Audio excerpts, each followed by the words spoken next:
Insecurity manifests in different ways for different people, but one of those ways is that you chase a whole bunch of pats on the back because it's a good way to mask insecurity is to go do the things that society and culture will pat you on the back for. And culturally, the way that you do that is you go make money, you accumulate status. So that was what I did. I took a job that was going to get me pats on the back working in finance. I, got promoted. I worked hard. I rose my way up. I was making money. I had the status and was slowly seeing every other area of my life fall apart. Relationships, health, mental, everything. And it was only this one conversation which pointed out for me that my entire definition of success, of what it meant to live a wealthy life, had been incomplete. And that if I didn't step off the path I was on, I was going to end up somewhere where I didn't want to be. Sahil, you have been known in all of the worlds as someone who is redefining life, redefining wealth, redefining how we think about even the moments and the people that mean so much to us.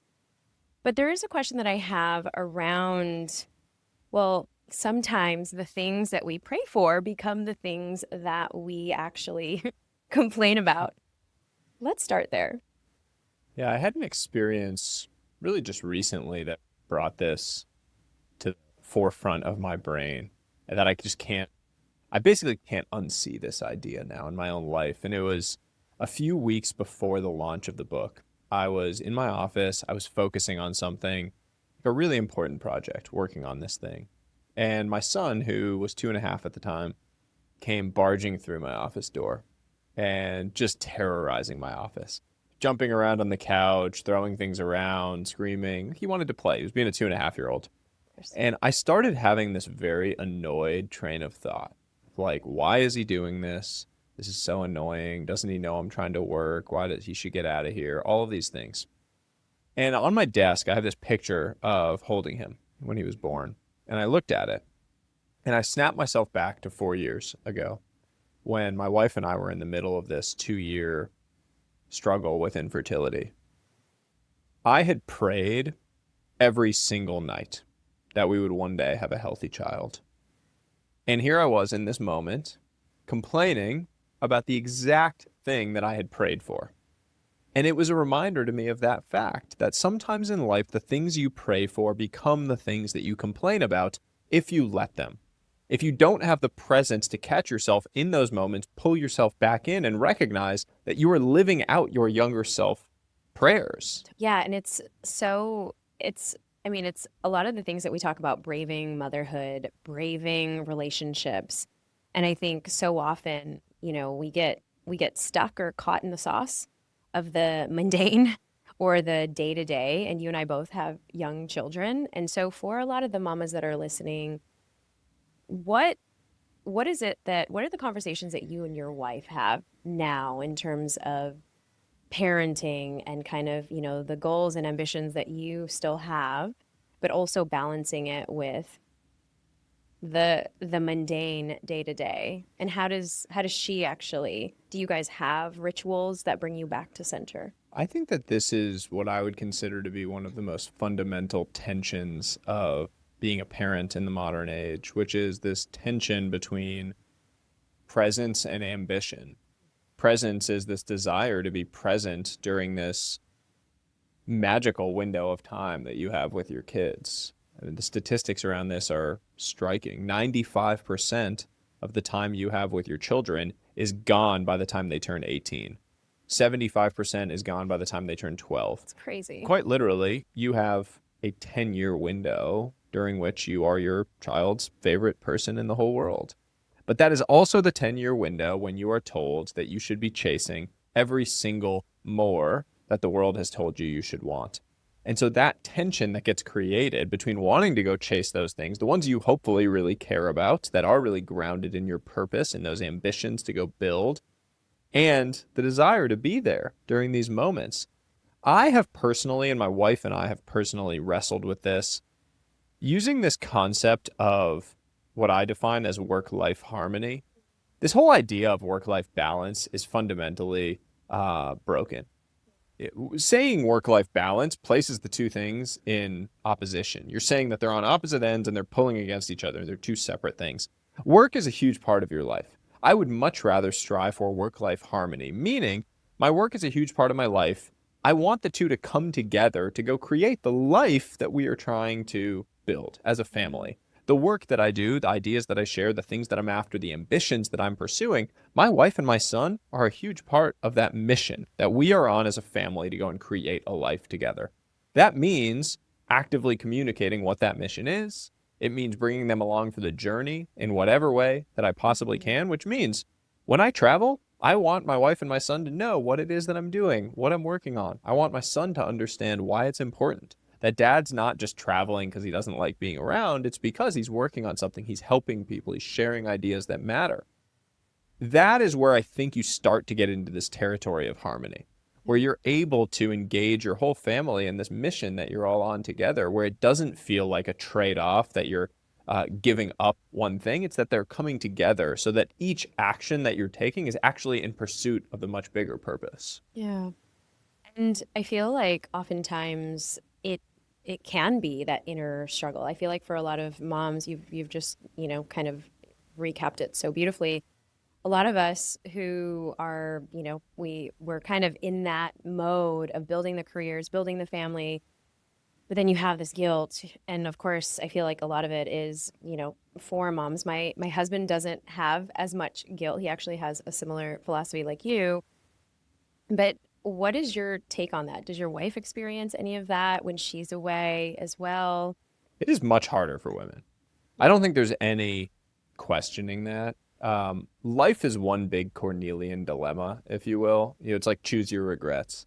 Hmm. And men have it easier culturally because the expectation is much lower. And if you think about life, like life is all about expectations versus reality.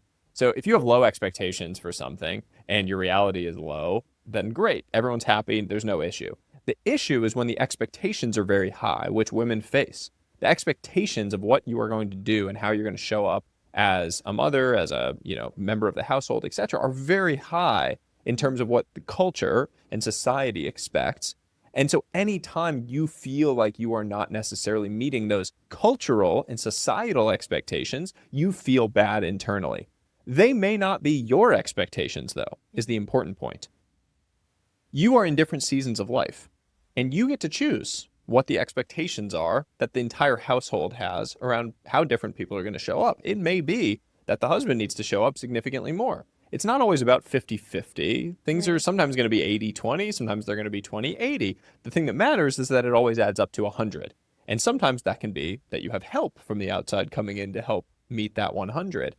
But the important point there is to recognize that a lot of the guilt that gets felt, a lot of the regrets that get felt, are based on cultural and societal expectations that are not actually your own. Yeah. And so you're allowing external forces to put their expectations upon you, and then those are impacting how you feel about yourself. We need to remove that and Mhm. redefine it for ourselves. And if the decision, when you do redefine it for yourself, is that you are not meeting the expectations that you have for yourself, then you can adjust your actions.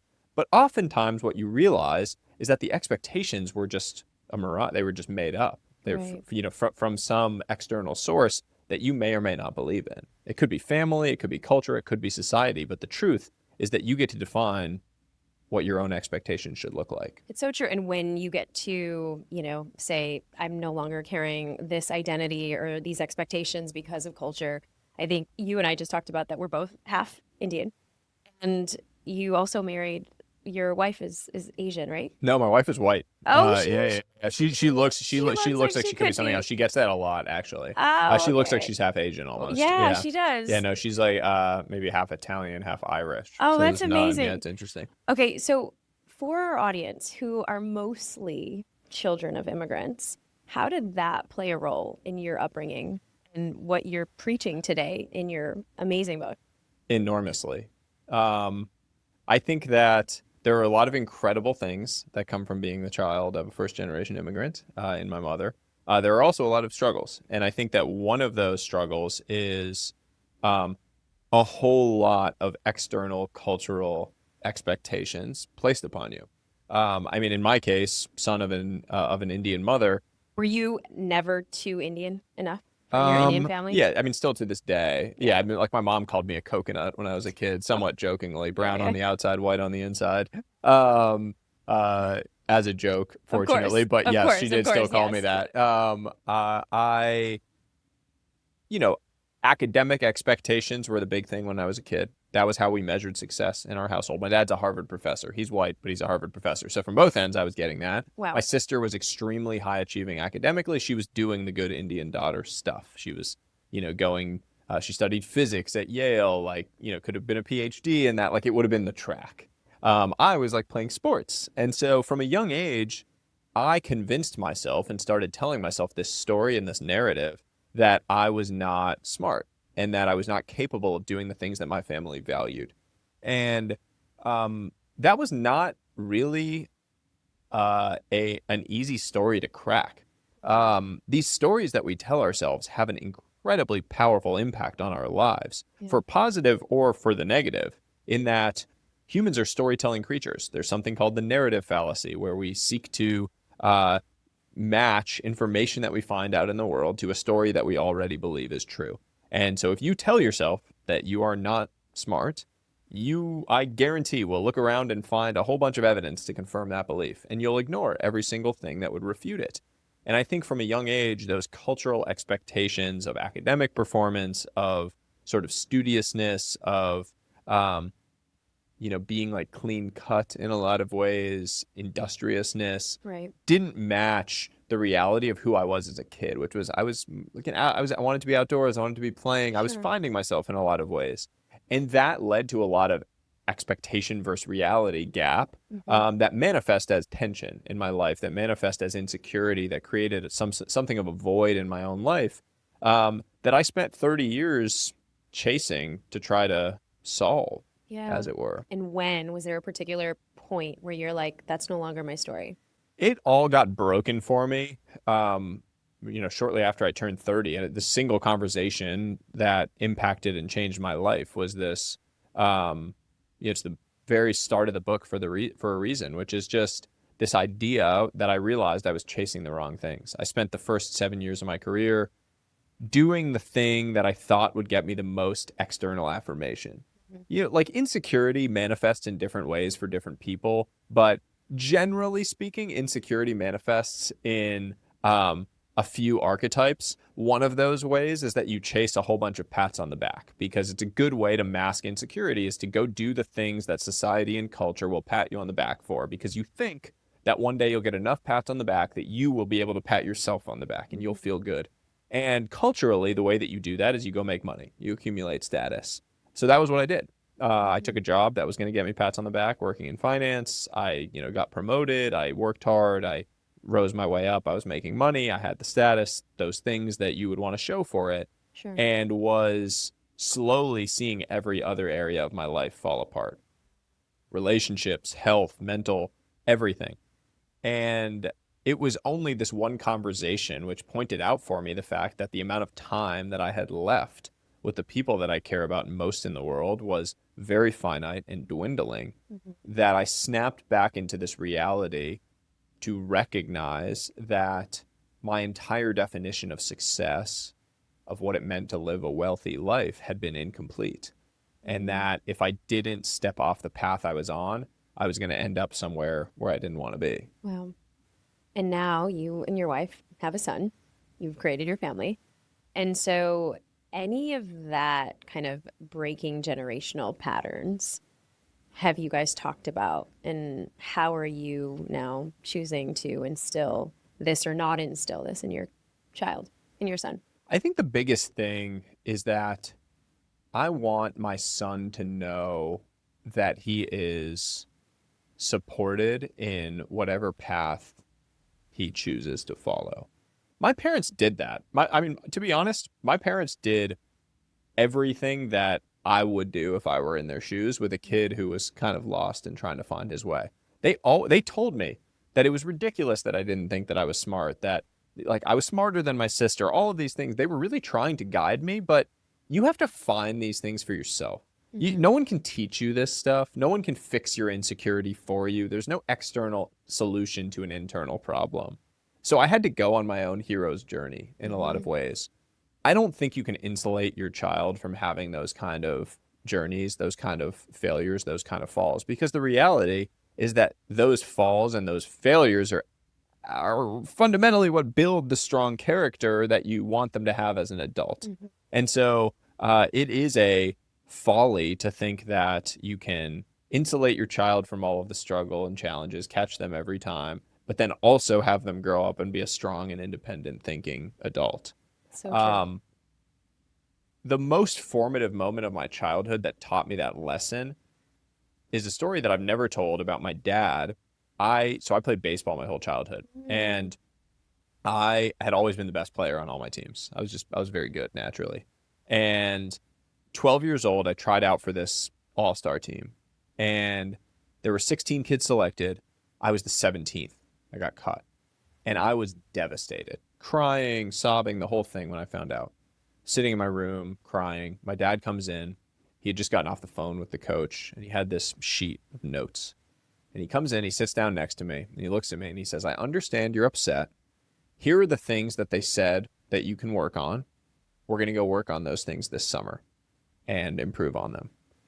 And I was so annoyed that he had said that. I was just upset. I was like, oh, he should tell me that they're wrong, whatever. All of these, Hmm. they made a mistake. And now I look back on that as being one of the most formative fork in the road moments in my life and in my relationship with my dad, because what he had done was really subtle and powerful, which is he had a choice in that moment. He could have come in and said, they were stupid. That was the dumbest decision. You were the best player that was there. They made a mistake. Or he could have done what he did, which was, I understand you're upset. I'm here to support you and I'm here to lift you up by going and helping you work on those things that we can go and improve upon. You had the failure, experience it. I totally understand. But now we're going to go work against that failure so that it doesn't happen again. Yeah. And you get one chance at that moment with your kid that sets the tone. And as an adult, I can pick out of a crowd in a second the people who were told, you were the best. No, Right. no, you were just the best. That was a mistake. They're idiots. I know immediately. I've worked with a lot of those people. I can spot them out of a crowd a mile away. It's the person who can't take feedback. They're not coachable. The second they experience a failure, they crumble.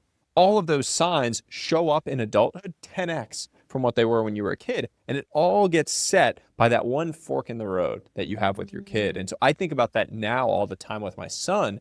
Whenever he has that moment, I want to make sure that I handle it the way that my dad did, which is a really painful thing because you don't want to see your kid You cry or don't. be upset. I No. think it's harder for moms, by the way. When I see my wife and the way that she reacts when my son has a failure, um, there's something interesting that I read recently in this regard uh, called the 10-second rule, which Okay. is when you see your child struggling or failing with something, your natural instinct is to help them right away.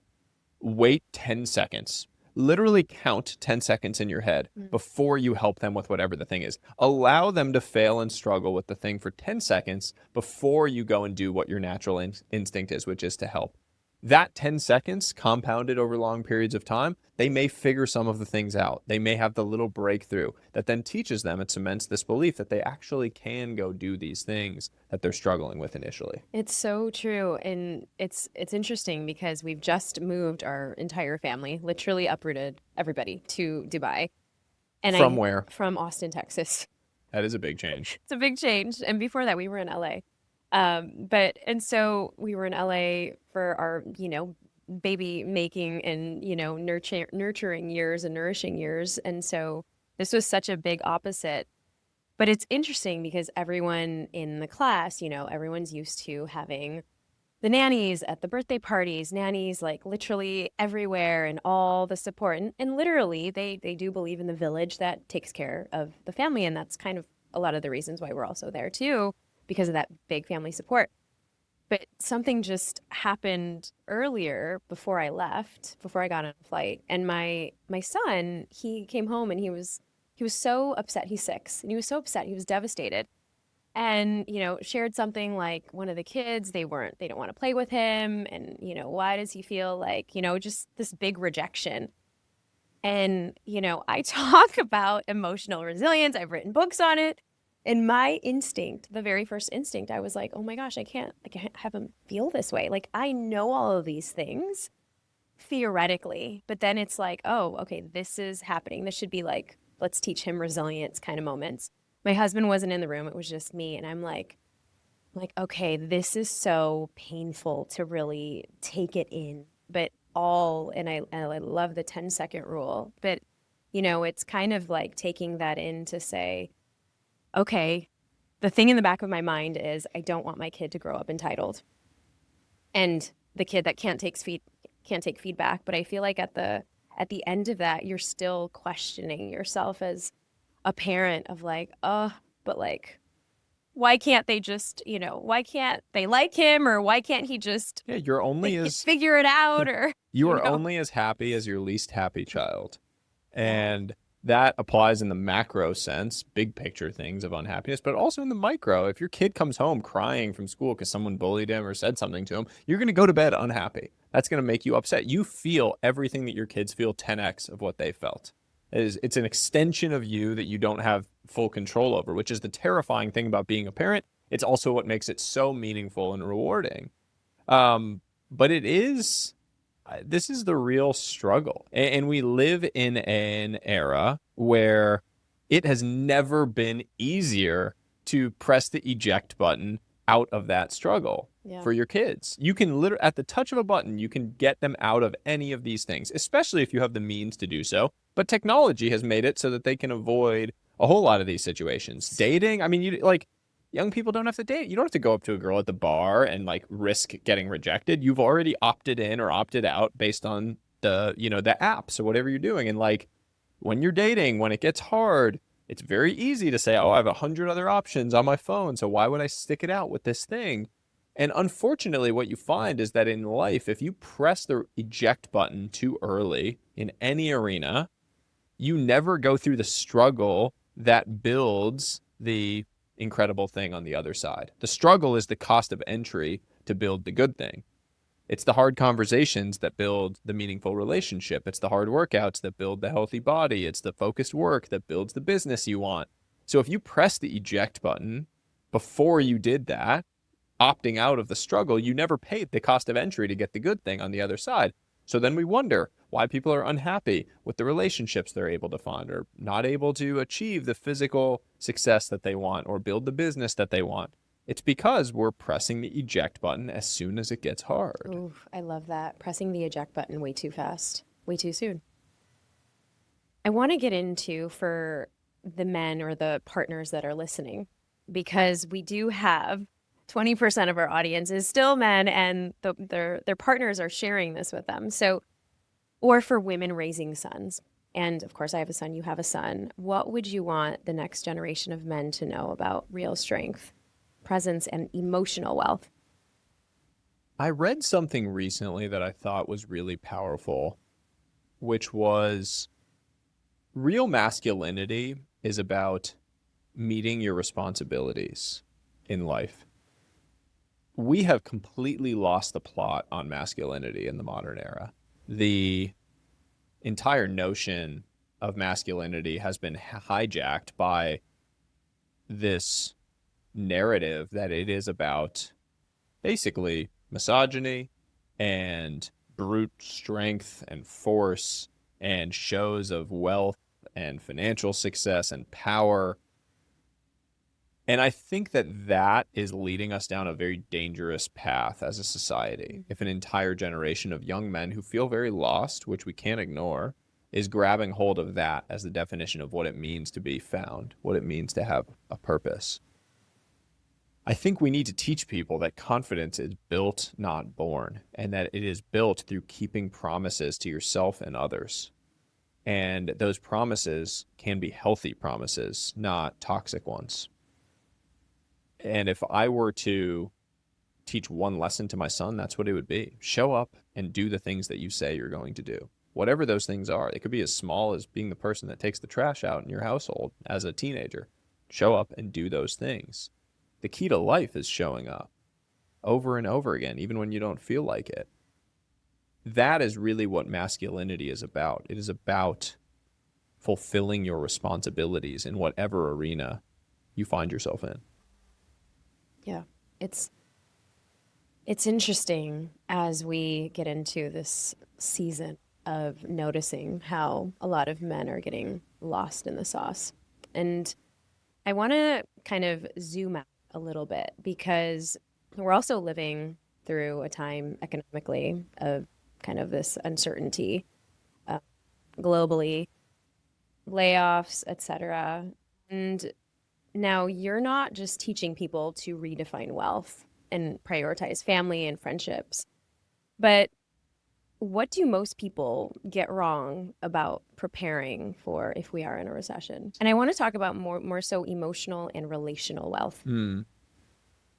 Preparing is the right word here because the miss that most people have right at the outset is that it focuses on planning.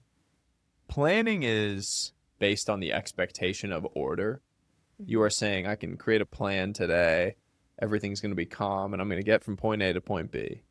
Preparation is based on the expectation of chaos. You're saying that I'm going to prepare for whatever is going to come so that I can handle it along the Mhm. way. And if you plan for order, you're going to be derailed by whatever chaos comes. But if you prepare for chaos, then you can navigate anything.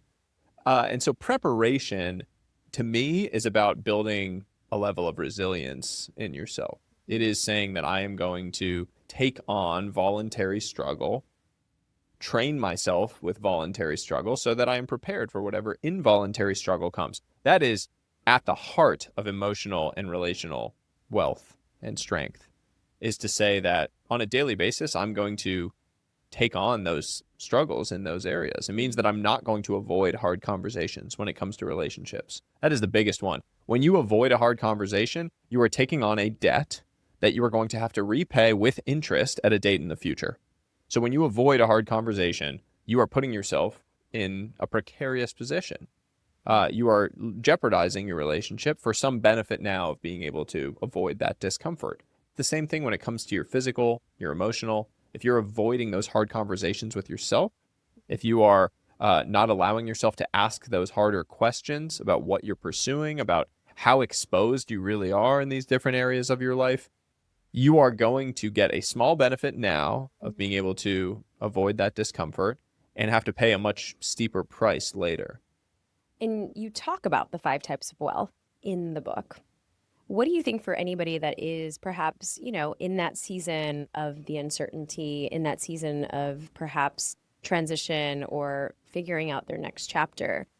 What do you think that which part of the five would be more relatable for them? It's an interesting question. I turned to Jeff Bezos, I think in 2012, got asked about how they build for the future when it's so uncertain. And he talks about the fact that he often gets asked what's going to change in the Mhm. future. And so you go build for what's going to change. And he thinks that a much more interesting question is what will not change? What are the things that are going to stay the same? I turn to that when it comes to preparing for uncertainty. It is to say, what are the things that I know will stay the same no matter what in the future environment? What do I know? What are the skills that will continue to be valuable? What are the things that in a future where AI becomes way more prevalent, where jobs get reduced in these certain areas, what are the things that are still really going to matter? To me, some of the biggest ones there are storytelling, sales, human interaction, real personal face to face EQ, high EQ interaction will always stand the test of time because we are still human. And at the end of the day, we still want to be able to have a conversation face to face with someone and feel like we connected with them. Totally. AI can disrupt a whole lot of things about how we live our lives and hopefully for the better in the long run. But those are things that will stand the test of time, being able to do that. And so how do you build those type of skills? How do you build those into your life? Because you know they will always be relevant. So good. Well, I want to get into relationships because we brave a lot on relationships here. And I feel like a lot of listeners are either navigating divorce or they're single. And, you know, you and I obviously are in our monogamous relationships. And I think the real flex is marriage. So, for anybody that is navigating dating in this scene, what is something that you can share either in what you saw in your partner or how you guys still continue to perhaps reinvent in this season and era of your relationship? I believe that the single most important thing when it comes to a strong relationship is alignment of big picture values. Most conflict in that you see pop up in relationships that derails a relationship is a small thing that is the main focus that everyone loses their mind over, that is actually about some big picture value that is misaligned. And that's why it breaks apart. It manifests as this small issue, whatever it is, but really it was about a bigger picture thing. So the first thing that I tell friends to focus on is to understand whether the person is aligned with you on some of the bigger picture values in your life, the things that you really hold dear. Because if there is alignment there, the small things will fall into place. Will you still have conflict? Absolutely. You still get in arguments with people, you still have fights. That's life. You're never going to have zero arguments with someone. But because you know that the big picture is aligned, you can navigate those small things much more credibly. The other thing that I've recognized and recently changed my mind on is this idea that marriage is the biggest decision you'll ever make. I have said that, I've written about that. That marriage is the single most important decision you will ever make. The reason I've changed my mind on that is because I no longer believe that marriage is a single decision. When you say marriage is a single decision, you place a whole lot of pressure and intimidation on that one decision. That holds a lot of people back. They overthink, they overanalyze that decision. The truth is that marriage is thousands and thousands of tiny daily decisions. You can make the wrong decision at the start, but you cannot make the right one.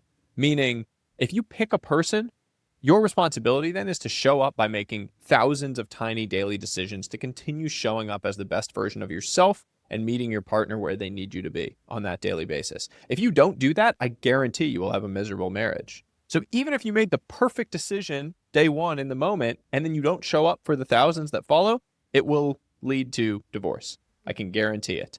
You can make the wrong decision at the start, but you cannot make the perfect decision. It doesn't exist. You have to show up on a daily basis. Weird. Weird. What's the mission of your book now? You've ranked in the top, what is it, 5, 10 of the New York Times 5 times already, I think. What is the mission now? I really want people to ask these hard questions about what they want out of their own life. Um, the answers that you seek in life are found in the questions that you avoid. This book is designed to help you ask those questions, to confront those questions that you've been avoiding, so that you can scrape away at some of these assumptions, some of these things that you've been told by your family, by culture, by society, by whomever, by social media, and start identifying the answers that you truly care about so that you can take actions against those things. Amazing. This conversation has been so incredible. We do our spill the chai round. I You've got my got your chai. chai, but where can we first get the book and where can we get to know everything that's going on with Sahil Bloom? You can get the book on Amazon or anywhere books are sold, indie bookstores, everywhere, all around. And you can find me at Sahil Bloom on any of the major platforms. Sweet. All right, you ready? Ready? Okay. In your chai, what is the first note that you Ooh, taste? interesting.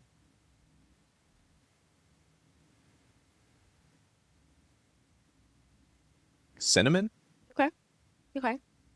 I feel like this one's I taste the ginger. Hmm. All Now that right. you say ginger, I feel I know now ginger. you're I'm like, like, all oh, right, now I'm attached ginger. to ginger. Yeah. Okay. Are you a coffee or a chai person or none at all? Cold brew coffee. Oh, cold brew. Oh, that's like a lot of caffeine. I need it every day. Heavy. Gosh. Is your child sleeping at night through the night? Yeah, he's pretty good. I'm a very early riser, so I get my 3 hours of work before he's awake, early in the morning. But yeah, he's pretty good. Smart, smart. Okay, one belief about money that you completely had to unlearn. That the fixed tracks to earning money, taking a job at McKinsey or Goldman Sachs or as a doctor or lawyer, are the only ways to make money. So good. Okay, What's one luxury that's 100% worth the splurge for your peace of mind? For my peace of mind, sending the laundry out to be done every single week. That was the best money. I don't know what it doesn't cost all that much money, but sending the laundry out has been the best thing in the world that Okay, we've what is done. it? Like the folding, the Just creases in your every no, pants? just like not having to do laundry. Oh, I mean, like okay. not having to do laundry in the house, just put it in a bag, put it outside, it comes back nicely folded, everything's done. You don't have to think about it. Has been amazing. Fair. Okay, what's more intimidating? Parenthood or market crash? Parenthood. I mean, zoom out. Look at the market over the long term. You know, like the market has gone up over the last 50 years. Like all the things that look like enormous crashes are just blips. But if you screw up your parenting, your kid is screwed up. Life. Yeah, there's no recovering from that. One non-wealthy thing that you do that brings you real joy. Running. Daily? Yeah, it's peace of mind. Um, Time to think, just in your own thoughts, being outside. I mean, all of those things. It's an incredible habit. One thing about fatherhood that no one prepared you for, but hit you hard. Can I do a really silly one? Yeah. Uh, the fact that my son would come out with a cone-shaped head. I've never said this. This is the most absurd thing, but when he came out and they handed him to me and I looked at him before they handed him to my wife and I was looking at him, I was like, he's so cute. But oh my God, he has a growth on his head. Because your head gets squeezed. And so he Of came out and he had course. this big cone head. And no, I hadn't read any. I had ignored all and not read any of the books, so I literally didn't know That's that. fair. That's fair. And I was like trying to cover it so that my wife wouldn't see it as they handed it. I was like, oh no, she's gonna be so upset. Like his head is deformed. So yeah, that's mine. That's a really silly one, Oh but my gosh, yes, that's no one good. prepared me for Yeah, that. no one For all prepared the you men for out that. there, if you're gonna be a dad, just recognize that might happen. Or read those books, Yeah, or you or read the just. books. Yeah. Okay, you can only keep one type of wealth: time, health, money, purpose, or relationships. Which do you pick and why? I think you have to keep money because unless you have a baseline amount of money, you cannot experience the others. It's very, very difficult. Assuming you are above the baseline, I would say relationships for me, because I don't think it's possible to experience the joy of life without the texture of other people. One moment that recently made you stop and say, "This is wealth." I took my family on a trip with me when I was going to be doing a talk, and I brought them down to Florida for a couple days with me. And it was like a Tuesday at 1 p.m. and I was taking my son in the pool. And I just thought to myself, this is my definition of wealth, being able to take my son in the pool at 1 p.m. on a Tuesday. I never would have been able to do this in my own life. I wasn't on vacation. I was working. I was there. I was doing things, writing. That really is my definition of wealth. Wow. What is one thing that you're braving? I am braving the struggle of a strange period of time with the newness of my son's life and the excitement that comes with that, and the lateness of my parents' lives and the sadness that comes with that. Seeing my parents slow down and get older alongside all of this joy and beauty that comes from my son growing is a very strange and viscerally emotional experience. Yeah, I feel that. One word that describes this season of life. Tension. Mm. Not in a bad sense, but tension. Sahil Bloom. Wow, you were blooming in this conversation today.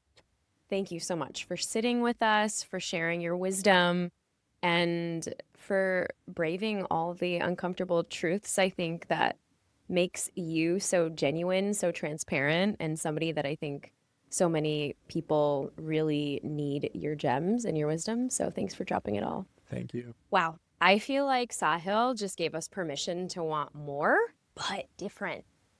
More presence, more energy, more peace.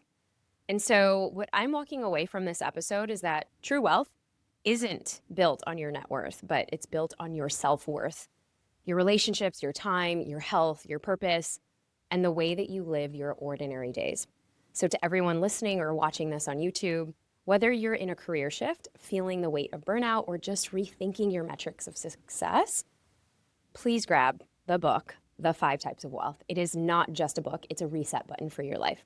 And if this episode lit up something in you, share it. Send it to your hustle happy bestie, your partner, your parent, your anyone who needs a gentle nudge to redefine what rich really means. Until next time, stay bold, stay grounded, and keep pulling up a seat at the Brave Table. Now, if you are watching this on YouTube, go ahead, hit subscribe, hit the like button, let us know what you love the most. This helps us grow the show more than you know. And as always, tag us, tag your comments on Instagram. We are at The Brave Table and also at Neeta Bhushan. And let us know what you loved about Sahil Bloom. He is just incredible in so many ways. Thank you so much for tuning in. Until next time. You know I've got so much more in store for you. So if you are really ready to dive in and keep owning your emotions like the boss that you are, click right here. Go ahead, don't be shy. I'll see you in the next one. Keep shining.